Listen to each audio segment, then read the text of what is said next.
কৃপাহি কেবলম। আমি আপনাদের কুম্ভ রাশি বা লগ্নের জাতক জাতিকাদের দাম্পত্য কলহনাশক উপায় বা টোটকা বলছি, মন দিয়ে শুনুন।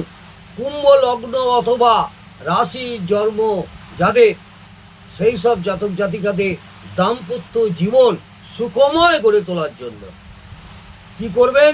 রবিবার সকালে স্নান করে উঠে চকচকে হলুদ রঙের একটা কাপড় নেবেন, 6 ইঞ্চি অথবা 12 ইঞ্চি। তাতে 125 গ্রাম গম নেবেন, 125 গ্রাম গুড় নেবেন, তামার একটি সিকি নেবেন। যদি তামার সিকি সম্ভব না হয়ে থাকে, তামার একটা টুকরো নেবেন, লাল চন্দনের একটা টুকরো নেবেন। আর কি করবেন?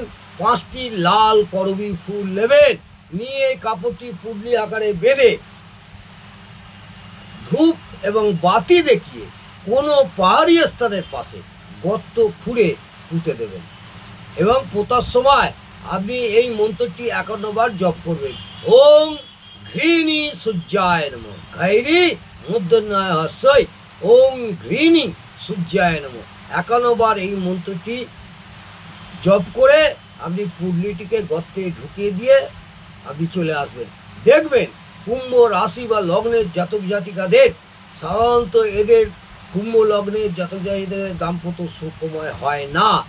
এই কুম্ভ লগ্ন বা রাশির জাতক জাতিকাদের দাম্পত্য সুখময় করার জন্যে এই টোটকাটি আশ্চর্যজনকভাবে আপনাদের সুফল পাবেন। নমস্কার, জয় মা তারা।